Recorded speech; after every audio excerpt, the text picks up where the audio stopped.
Obviously, we don't want to be too negative when we lose, but it's a strong reminder because this league is really demanding, and it's a good lesson today. 3 home Premier League wins in a row. It's the first time in over 2 years that's happened at the club. That feels a good base now to build on. Yeah, it's really important, but at the same time, it's frustrating not to have this kind of performance again. It's nothing to do with playing well.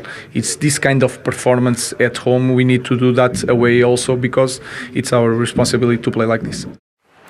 Wayne, a couple of tactical tweaks today from Ruben Amorim that really paid dividends. Yeah, I thought it was a really good, important win, but what I really liked was he simplified the game for the players, and Bueno was getting a lot closer to Sesko, which I think really helped Manchester United, especially the first 30 minutes. Sunderland struggled to deal with it. So if we watch here, Manchester United in a good shape, and Bueno and Sesko were never really too far away from each other. When Manchester United were attacking, and then what this means is because they're close to each other, the 3 Sunderland defenders here closest to them have to stay with them, and then that frees up the space for Ahmed to get at the Sunderland fullback in a 1v1 situation, and now they're both in the box, they're both ready to try and get a sniff of a goal, and it doesn't pay off this time, but the intentions were there right from the start. Nothing special, long ball up to Sesko, who I think does this really well, and Bruno making the run in behind, as we seen against Chelsea when Sanchez got sent off, and I think this caused Sunderland problems all afternoon. It's a little bit scruffy, and it looks a little bit scruffy, but it's causing Sunderland problems. Sesko gets the ball in a good area to Bruno, and he should do better with the finish, and then Cunha comes on and nothing changes. Ball up to Sesko, Cunha running in behind, Sesko doesn't even touch the ball.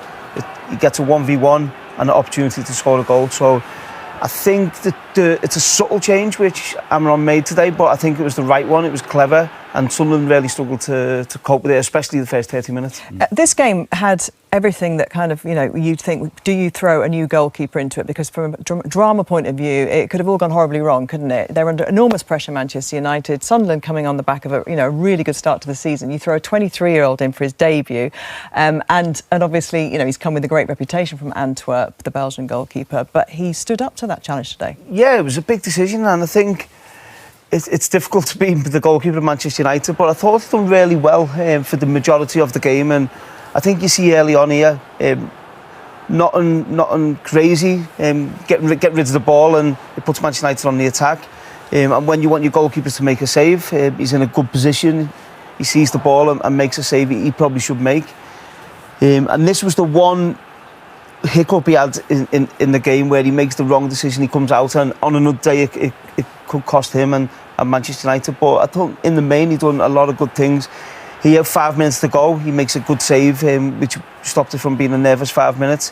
And then what everyone wants when the ball goes in your box, you want a keeper who can come and command, catch the ball, and I thought it was a good solid debut for him.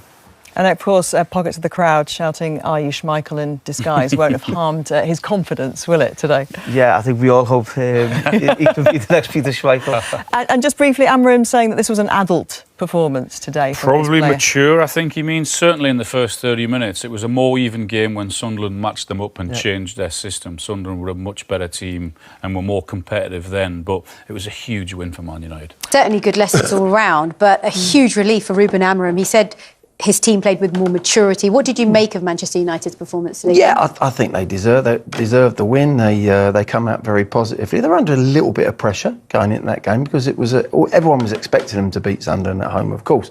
But we know the results that they've had. But no, I think the players went out there. They were very much on the front foot. They had good movement. In the end, when the chances come, they finished them well. Mount's done very well. He's come back from injury, but when he's been put in there, whether he's coming on from the bench or he starts, he's starting to perform similar to how he was at Chelsea years ago, and he'll get better and better. This is his goal. Well, we used to see him do this at Chelsea. And he gets in really good positions. Technically, he's always been decent. He used to come up with some good goals for Chelsea. He's had a torrid time with injuries, and of course, there's always been criticism of any United player who doesn't hit the ground running and start contributing. So he'll be pleased tonight. He'll be really relieved, and now he's given the manager a problem. I think Cunha was on the bench to start today. So Mount come in and did his job. Šeško's come in and scored. Got his first home goal, which is great for any new striker. Yeah, it is. It is. And you know what's good about that, Dan? Because like obviously you want him to do the old up play and that, but in the box with things like this, if he's not there in and around that, I'd be very disappointed.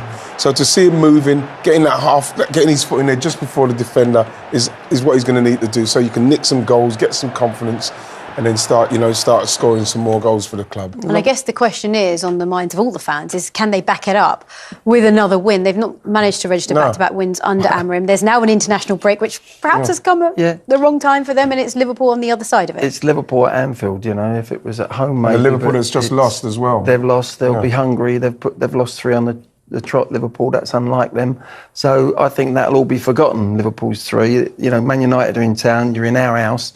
It's probably a real tough fixture for Man United now. And what are your thoughts, Danny, on the fact that everybody's been talking about Amorim and his system and that the players don't actually fit his system? Do you agree with that? Do you think that's where the problem has been with Man United? Well, I'm not a big fan of the system generally, but more recently, the games I've seen and the goals they've conceded have been individual errors rather than the system. They've had numbers behind the ball. They've been in good positions in terms of how compact they are. They haven't been stretched all over the place. But when you've got Bruno in the middle of the park trying to track runners and see danger, which he's not done generally all his career, where you've got Luke Shaw in centre-half positions getting physically bullied by someone like Haaland, because he's a left-back primarily, and there's many more examples of these, then that's on the manager for putting the wrong people in the wrong positions, irrelevant of system. The fact is, you're playing for Manchester United. You know, you've got to be competing and be competitive. They've spent a lot of money, and whatever system they play, it looks like they don't have the quality to compete with the best team. I really think, Dan, that they've got a problem defensively. I do, I like that system. Defending as a 5 and you concede, it's very hard then to get a press on properly. United can't press anyone, particularly with Fernandes and Casemiro. In that, just 2 of them in the central midfield. You're going to be outnumbered and you can't really get the press. Even if you've got legs in there, it's difficult. So, but with the ball, they did it to Liverpool last year. It's the best I've seen them do it. Even Arsenal first game. Arsenal first game. Yeah. They can play that system with the ball. It's defensively where I think he's got to change. If he's got to change the system, it'd be when the opponents have got the ball, do you slip in? We see other teams do it. Slip into a 4. But when you get the first 2 or 3 passes, bang, you've now got 3 at the back. You've got your wide men wide and your 2 little inside forwards, however you want to do it. But there's 2 different styles of playing. When you defend, you've got to slightly. But ultimately, whether he plays 3 or 4 at the back, one of the problems is essentially the lack of pace. Yeah. And at this level, if you want to go and attack teams and get up. Manchester United cruised to a rare comfortable home Premier League victory as goals from Mason Mount and Benjamin Sesko secured a 2-0 win over Sunderland on Saturday. With the pressure growing on manager Ruben Amorim after a disappointing start to the season, Mount calmed the nerves around the ground with a fine early finish to break the deadlock. United continued to dominate, with a spectacular save from Sunderland goalkeeper Robin Rofes preventing Bruno Fernandes from adding a sumptuous second before Sesko netted his first Old Trafford goal after 31 minutes.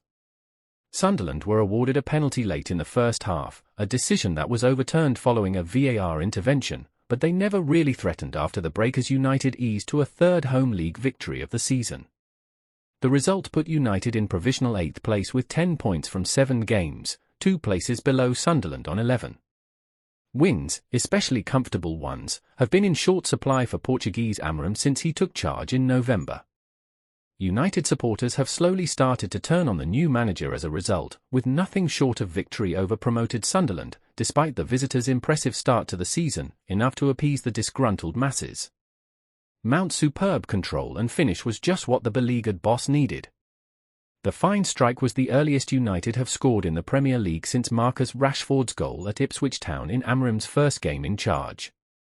It was only a matter of time until the hosts scored again, such was their dominance. From a long throw, Sesko was alert to the flick-on before steering home his second in as many games. United thought they had shot themselves in the foot as Sesko was penalised for a high boot in his own penalty area, only for VAR to deem it not to be a foul. The hosts took their foot off the gas in the second half, but still should have added to their tally, with veteran Brazilian Casemiro blazing their best chance over the bar. Sunderland did manufacture a late gilt-edged chance, but Senne Lammens, making his debut in the United goal, stood tall to block, completing an assured performance from the keeper and his new teammates.